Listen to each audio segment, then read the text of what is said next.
Si quelqu'un est en Christ, il est une nouvelle créature, les choses anciennes sont passées.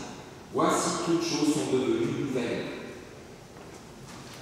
Ce matin, malgré les difficultés de la vie, notre joie est grande, car nous sommes assemblés pour nous réjouir d'une grande nouvelle: Jésus est ressuscité. Et à travers sa vie donnée et retrouvée, il nous a gagné la vie auprès du Père pour toute éternité. Comme un signe merveilleux de cette réalité qui nous est offerte et en laquelle nous plaçons notre espérance, ce matin, un enfant nous est présenté afin de recevoir le baptême.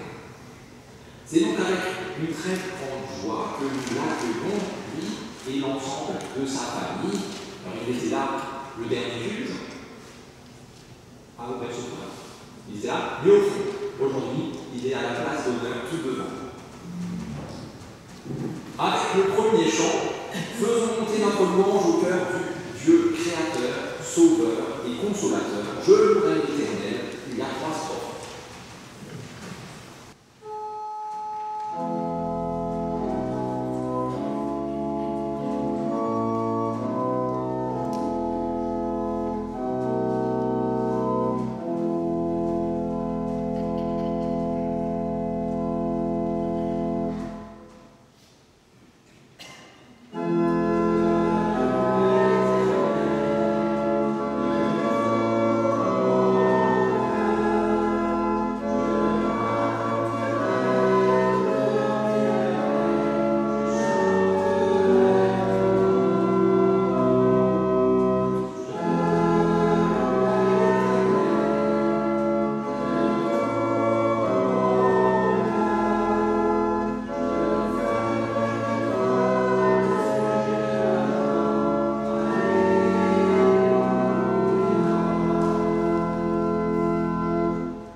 Prions ensemble avec les mots du psalmiste au psaume 66. Dites à Dieu que tes œuvres sont redoutables. À cause de ta grande force, tes ennemis te flattent. Toute la terre se prosterne devant toi. Elle chante pour toi. Venez voir les œuvres de Dieu. Venez voir ses beaux faits pour les humains. Il changea la mer en terre ferme. On traversa le fleuve à pied. C'est là que nous nous sommes réjouis en lui. Peuple, bénissez notre Dieu. Faites retentir sa louange. Il nous amène à la vie. Il ne nous laisse pas vaciller sur nos jambes. Béni soit Dieu qui n'a pas écarté ma prière et qui ne m'a pas retiré sa fidélité. Acclamez Dieu, vous, toute la terre. Glorifiez-le en célébrant sa louange. Alléluia. Chantons gloire au Dieu 3 fois saint. Alléluia.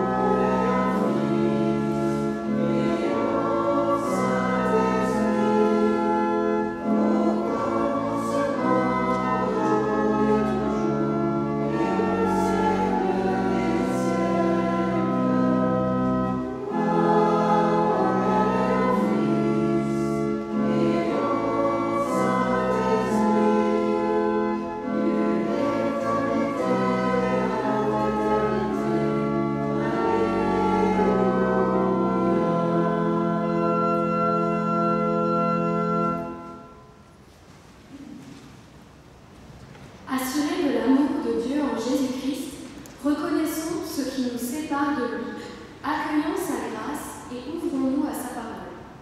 Seigneur, comme l'oiseau a besoin d'un nid, ainsi je te désire pour que tu sois mon refuge.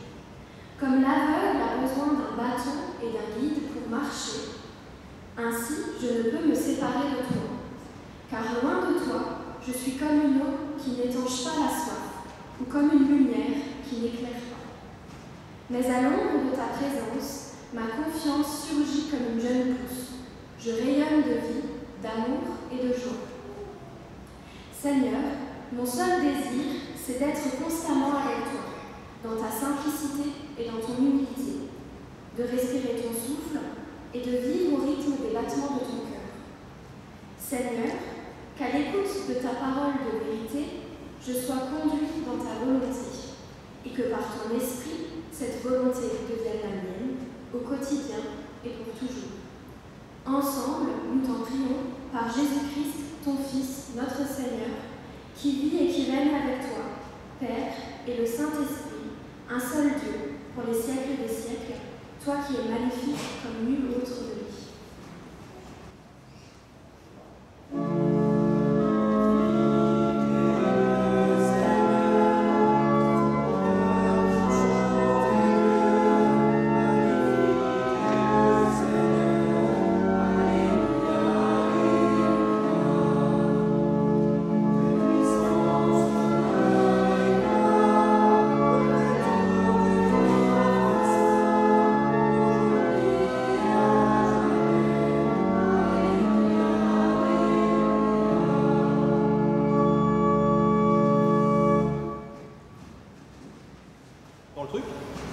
Acclamons l'évangile en chantant Alléluia.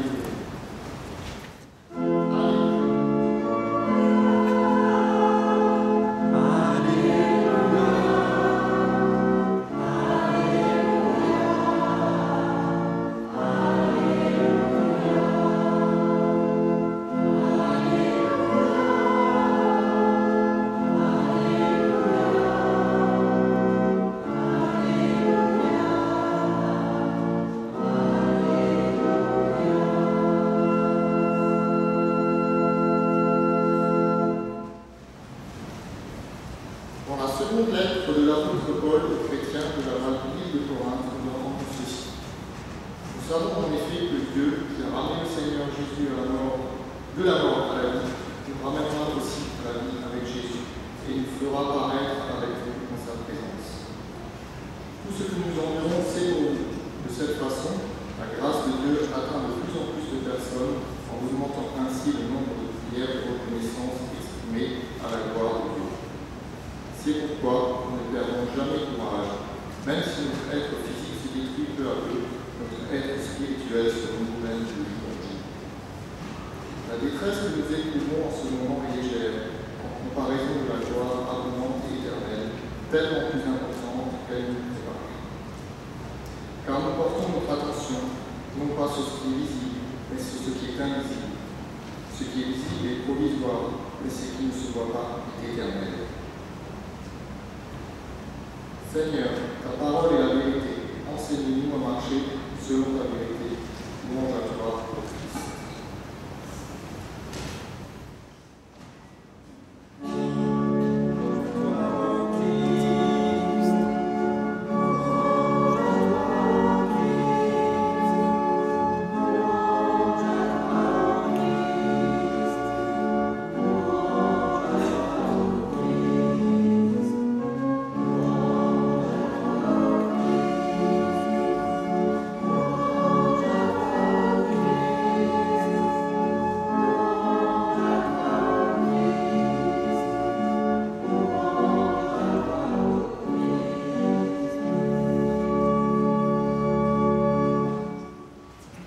Voilà déjà le moment du baptême. L'Évangile nous rapporte que des gens, un jour, amenèrent leurs enfants à Jésus pour qu'il les bénisse. Mais les disciples bien intentionnés leur firent des reproches: on n'embête pas le maître avec des enfants, il a mieux à faire. Quand Jésus voit cela, il s'indigne et il dit à ses disciples: laissez les enfants venir à moi, ne les en empêchez pas, car le royaume de Dieu appartient à ceux qui sont comme eux. Je te le déclare et c'est la vérité. Celui qui ne reçoit pas le royaume de Dieu comme un enfant, celui-là ne pourra pas y entrer. Ensuite, Jésus prend les enfants dans ses bras et les bénit en leur imposant les mains. En évoquant ce récit de l'Évangile au moment du baptême, l'Église témoigne que la grâce de Dieu est offerte aux enfants comme aux adultes. Elle rappelle que pour vivre dans sa communion, Jésus attend de nous les qualités de l'enfant, dont la simplicité et la confiance. Sophie Weidman et Laurent Fritzinger, vous avez demandé le baptême pour votre enfant. L'Église aujourd'hui accueille votre désir avec joie, avec les parrains et marraines. Veuillez vous accrocher.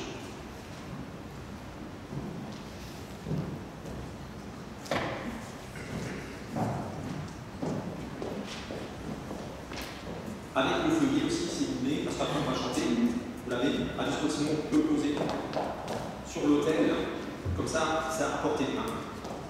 Vous le mettez en main. Vous n'avez pas besoin de le tenir tout le temps.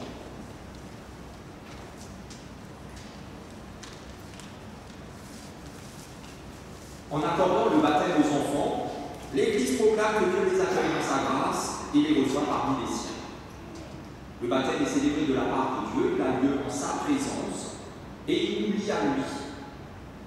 Dans les circonstances heureuses ou difficiles de la vie, le baptême nous rappelle qu'en Dieu seul est notre appui. Jésus lui-même, le Christ, a été baptisé au Jourdain. Il est descendu dans l'eau et lorsqu'il en est sorti, Dieu lui a déclaré « Tu es mon fils bien-aimé ». Aujourd'hui, Dieu déclare à ses enfants « Tu es mon enfant bien-aimé.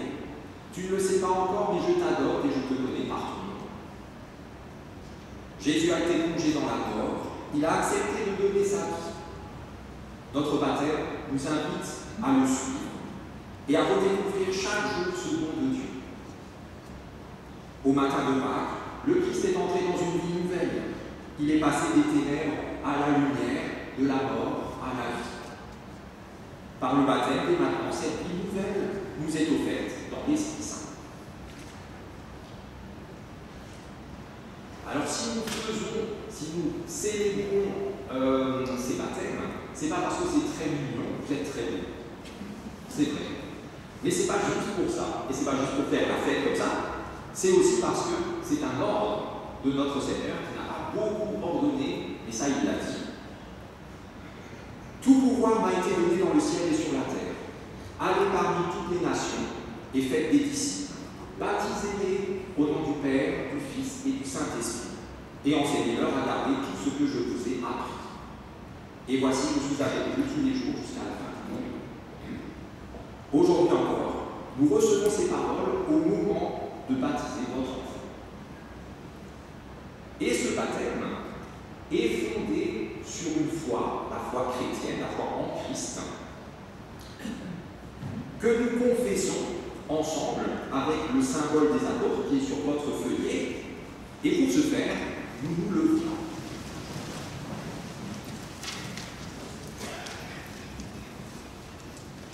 Je crois en Dieu, le Père puissant, créateur du ciel et de la terre.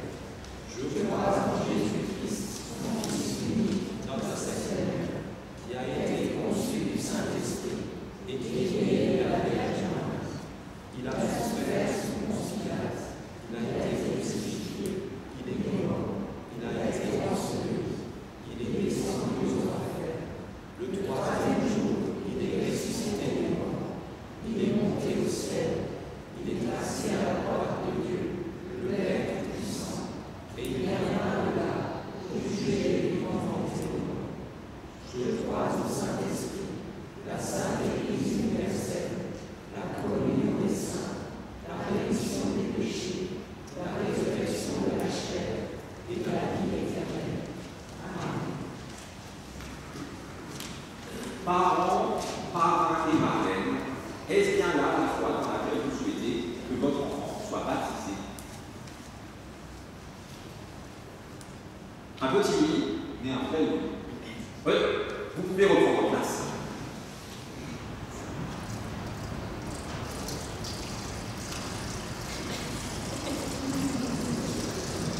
J'en ai pas plus. va déjà mettre de l'eau sur lui et après s'il peut mettre lui dans l'eau.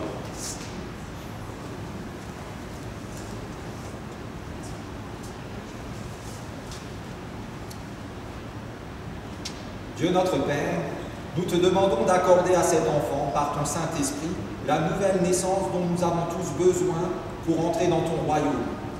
Fais-lui la grâce d'avoir part à toutes tes promesses, par la foi en Jésus-Christ notre Seigneur.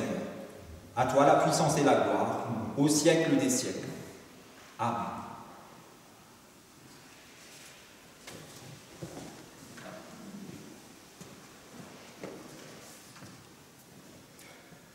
Dieu nous l'a promis, nous sommes à lui, il nous connaît chacun par notre nom. Sophie et Laurent, dites bien fort pour que tout le monde l'entende le prénom de cet enfant. Maxime. C'était impeccable, synchro comme pas possible. Alors, est-ce que vous voulez peut-être prendre place là-bas? Et comme ça, on peut procéder au baptême.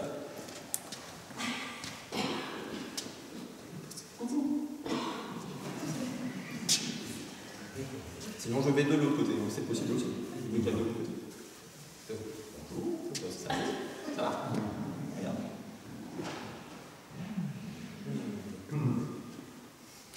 Alors,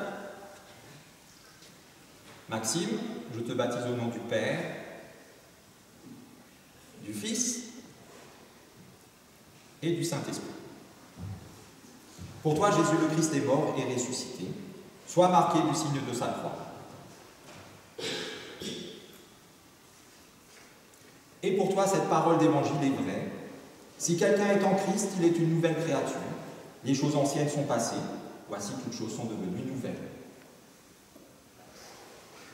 Maxime, que Dieu te conduise sur ton chemin de vie dans tous les délicieux et nouveaux fruits de son esprit. Il y en a soit trop, soit pas assez. Et là, je l'ai bien. Si vous voulez, ensuite le sécher un peu mieux. Voilà. Il y a encore un symbole.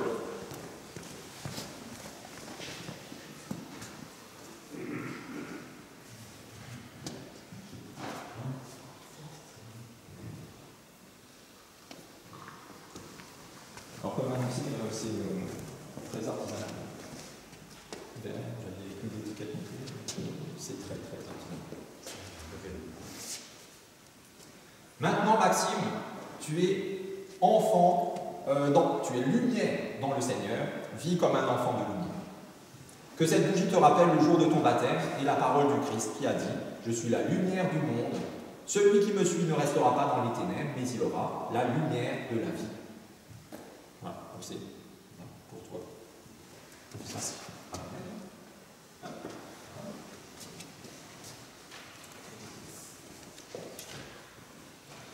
vous êtes prêts à chanter?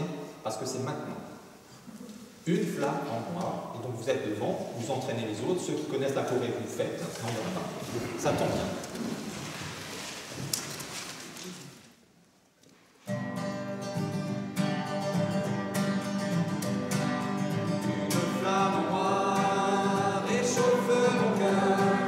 C'est une flamme d'amour.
va compléter cette démarche en professant nos engagements. Et donc là, normalement, vous avez prévu chacun quelque chose, en tout cas les parents et les parents. Alors c'est à vous, en commençant par les parents.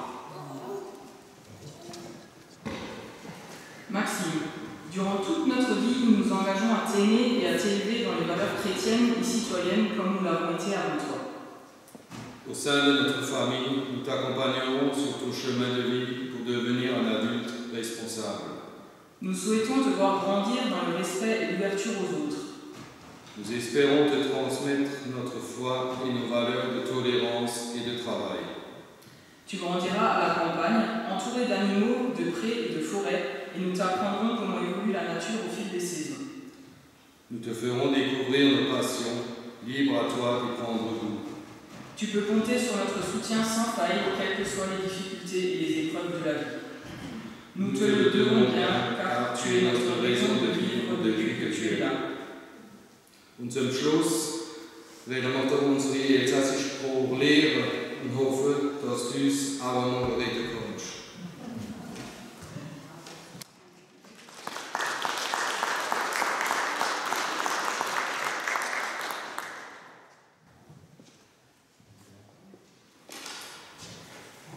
Jésus dit, je suis le chemin, la vérité, la vie. Nul ne vient au Père si ce n'est par moi. Ce verset est celui de ma confirmation. Il m'a inspiré pour exprimer mon engagement envers Maxime, devant vous, Sophie et Laurent, devant cette communauté et devant Dieu.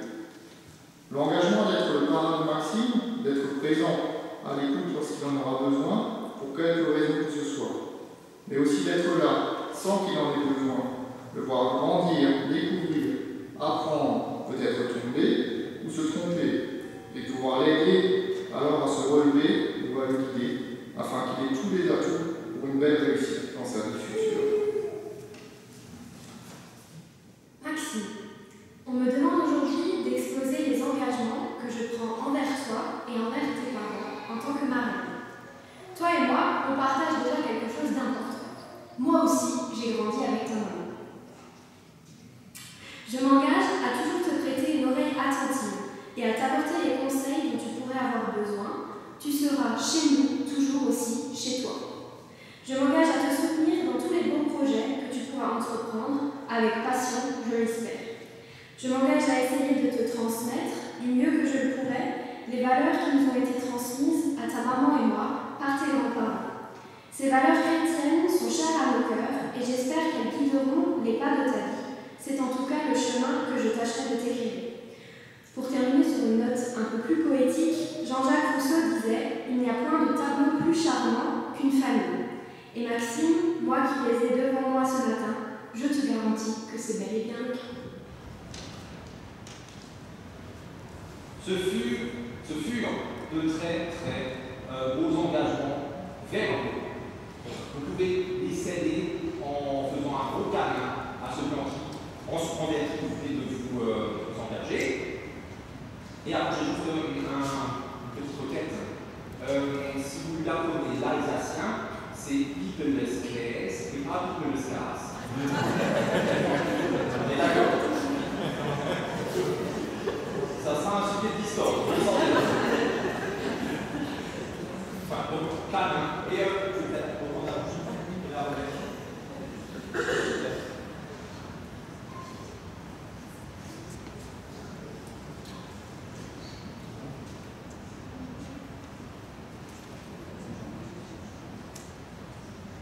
à notre tour de nous engager envers Maxime que nous accueillons. Et pour ce faire, nous le faisons.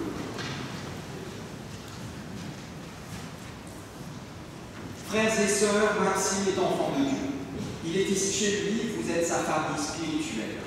Vous lui accorderez ainsi qu'à sa famille le soutien de votre prière. Aucune contrainte ne le retiendra dans la communauté chrétienne. Mais s'il venait à s'en séparer, vous affirmerez avec force qu'il peut toujours y retrouver sa place. Vous serez ainsi pour lui des témoins de l'amour de Dieu. Êtes-vous prêts à prendre cet engagement? Dites après moi, oui, avec l'aide de Dieu. Oui, avec l'aide de Dieu. Vous pouvez reprendre place. Et on va présenter, parce que peut-être tout le monde ne connaît pas encore Maxime, et donc il voulait faire un vous venez de vous engager envers lui, c'est bien aussi de savoir qui.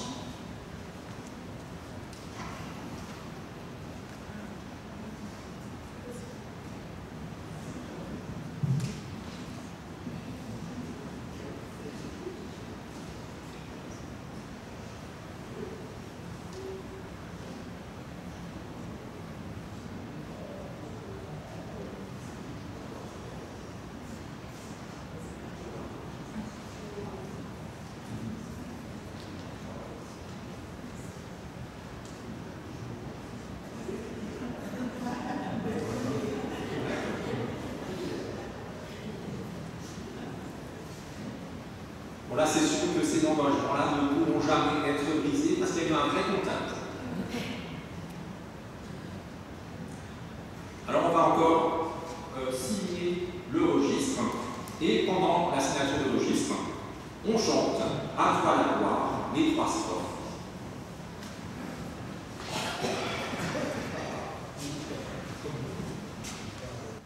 C'est là.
Le Petit Prince d'Antoine de Saint-Exupéry.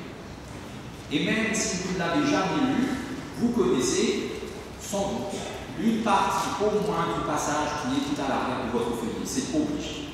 Et J'avais prévu de vous le lire très simplement, mais je me suis dit, aujourd'hui, Laurent est vraiment. Voilà, est-ce qu'on pourrait le faire le jouer? Tu peux choisir soit le Petit Prince, soit le Renard, et on le fait ensemble.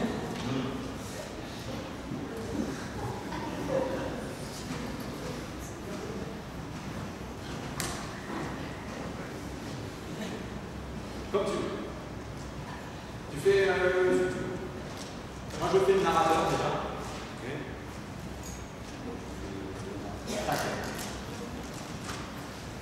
Le Petit Prince revint vers le Renard. Ah, c'est le Petit Prince qui dit adieu. Adieu. Voici, Dis le Renard. voici mon secret, il est très simple. On ne voit bien qu'avec le cœur. L'essentiel est invisible pour les yeux. L'essentiel est invisible pour les yeux, Répéta le Petit Prince, afin de se souvenir. C'est le temps que tu as perdu pour ta rose qui fait ta rose si importante. c'est le temps que j'ai perdu pour ma rose, Fit le Petit Prince, afin de se souvenir. Les hommes ont oublié cette vérité, dit le Renard. mais tu ne dois pas l'oublier. Tu deviens responsable pour toujours de ce que tu as apprivoisé. Tu es responsable de ta rose, Je suis responsable de ma rose. répéta le Petit Prince, afin de se souvenir. Merci.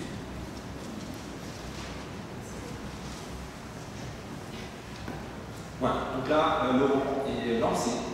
En juillet, il y a un culte où on n'a encore personne pour.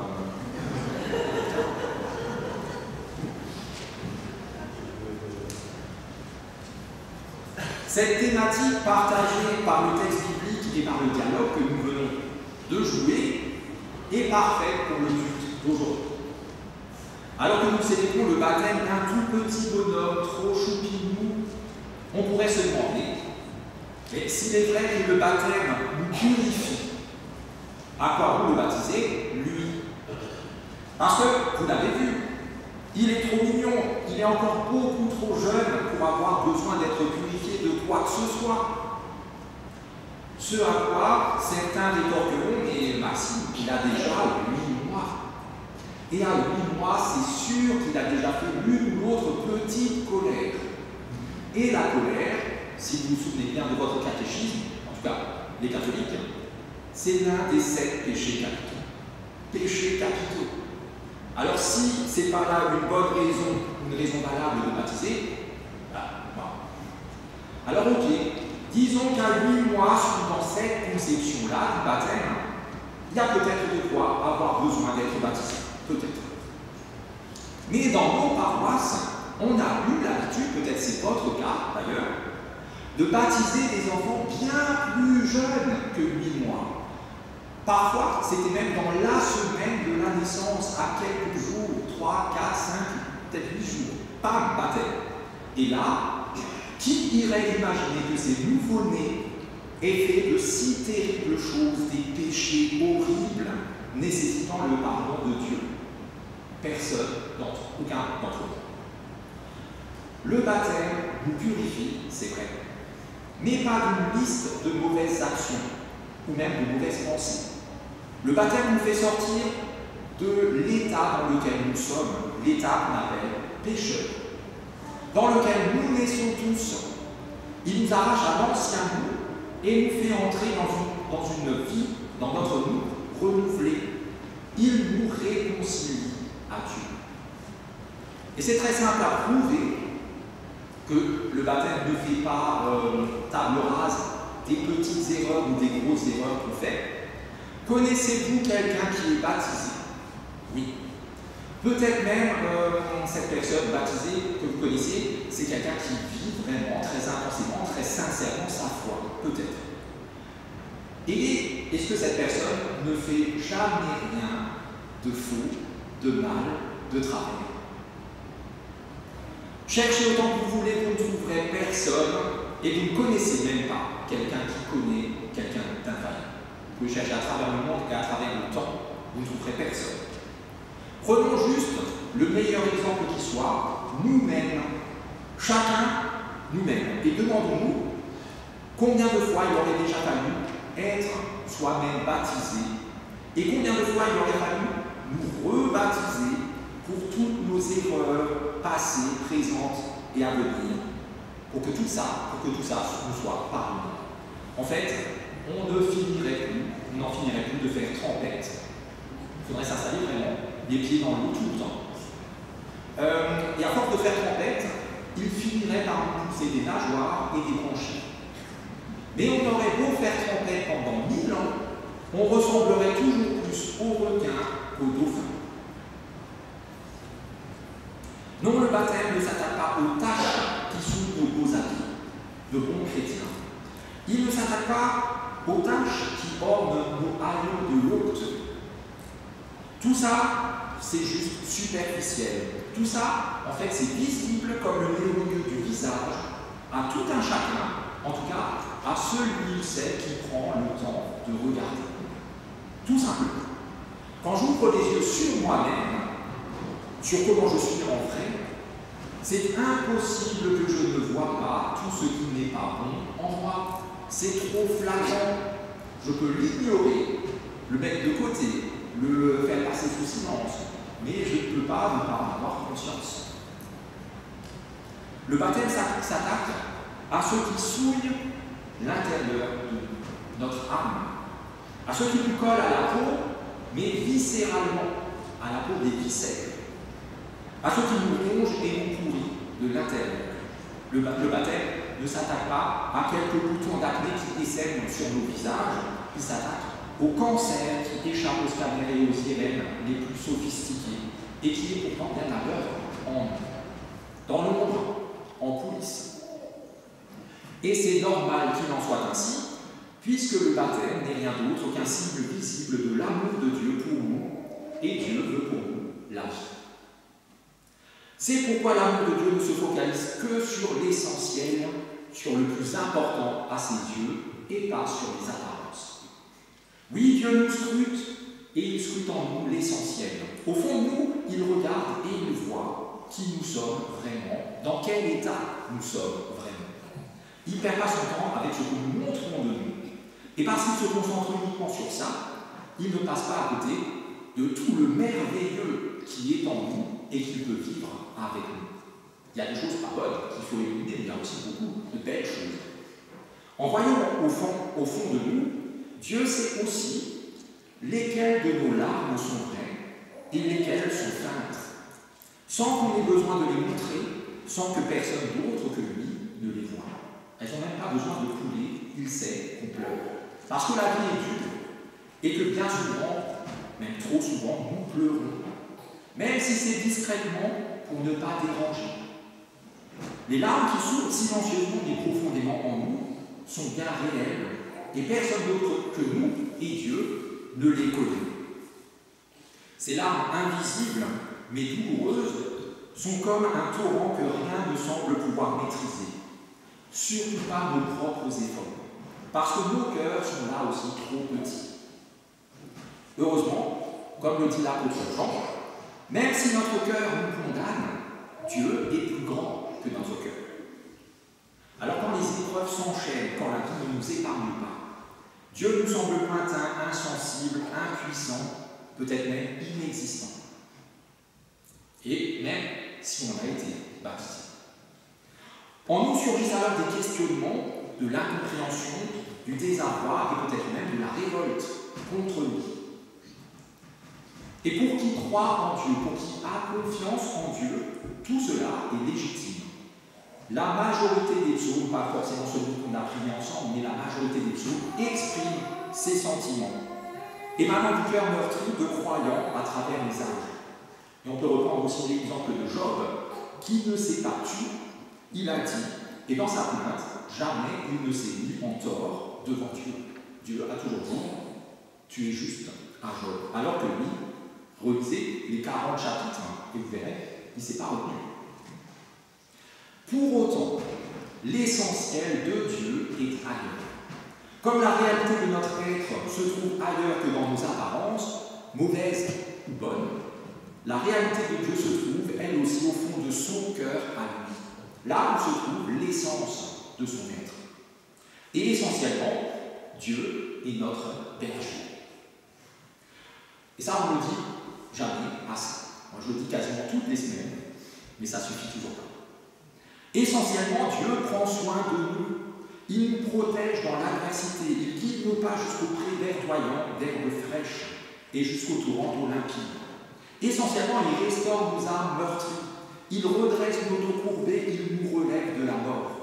Essentiellement, Dieu est digne de confiance et nous pouvons être sûrs qu'au jour du malheur, il nous a permis et nous garde de tout mal. Essentiellement, nous sommes ses roses à lui, les plus précieuses du jardin de son cœur. C'est pourquoi gardons foi en son amour, dont le baptême est un signe visible.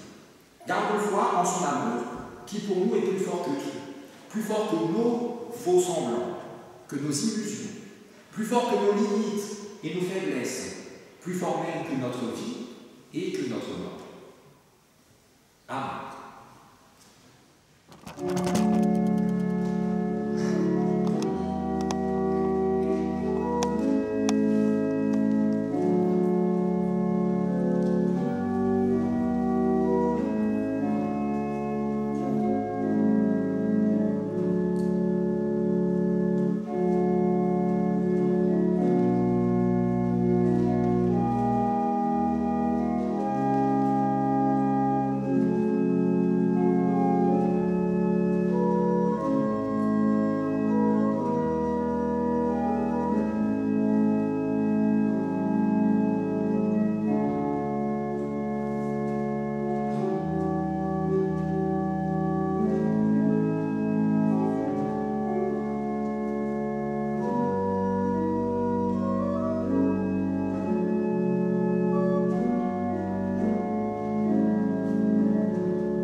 Père céleste, qu'à chaque nouvelle journée, ma première pensée et mes remerciements te soient adressés.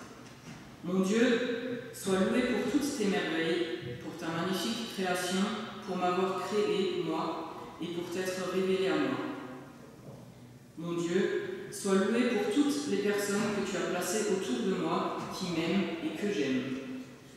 Mon Dieu, sois loué de me tenir en bonne santé et rempli de joie de vivre. Mon Dieu, je te confie tous ceux pour qui la vie est difficile et qui, pour de multiples raisons, n'arrivent pas à te louer. Ainsi, prends soin de tous ceux que la peur du lendemain, les craintes de toutes sortes et le stress ont fait perdre le sommeil. Donne-leur d'espérer à nouveau. Prends soin de tous ceux qui ne s'épanouissent pas à leur travail ou en famille. Donne-leur le courage de changer ce qu'ils peuvent changer et d'accepter ce qui n'est pas possible de changer. Prends soin de tous ceux dont la tristesse et le découragement sont si grands qu'ils ne souhaitent même plus se lever le matin. Rends-leur la joie de vivre. Prends soin de tous ceux qui sont sans patrie, exilés loin de chez eux, en fuite devant la guerre ou la misère. Donne-leur d'être accueillis pour se construire un nouveau chez eux et un nouvel avenir. Prends soin de tous ceux qui sont gravement malades, ceux qui regardent la mort en face et ceux qui les accompagnent et prennent soin d'eux. Donne-leur la consolation de ta présence. Dans l'espérance que tu places en nous, nous laissons résonner les mots que tu nous as toi-même appris, notre Père. Que ton nom soit sanctifié, que ton règne vienne, que ta volonté soit faite sur la terre comme au ciel. Donne-nous aujourd'hui notre pain de ce jour. Pardonnez-nous nos offenses, comme nous pardonnons aussi à ceux qui nous ont offensés. Et ne nous laisse pas entrer en tentation, mais délivre-nous du mal, car c'est à toi qu'appartiennent le règne, la puissance et la gloire, au siècle des siècles. Amen.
Allons dans cette semaine et dans nos vies avec la certitude que Dieu nous renouvelle par son esprit. Une certitude, puisqu'il nous promet par la bouche du prophète Ézéchiel ceci: je vous aspergerai d'une eau pure et vous serez purs. Je vous donnerai un cœur nouveau et je mettrai en vous un souffle nouveau. J'ôterai de votre chair le cœur de pierre et je vous donnerai un cœur de chair. Vous serez mon peuple et moi, je serai votre Dieu. Aussi dure que soit notre vie, aussi lourde que soient nos difficultés, soyons dans la joie. Car le Christ, notre Sauveur, nous partage sa victoire sur tout mal. Et qu'ainsi Dieu notre Père, par son Esprit, vous accompagne et vous conduise, qu'il vous affermisse dans son alliance éternelle en Jésus-Christ, son Fils, notre Seigneur. Et soyez bénis, vous êtes bénis. Amen.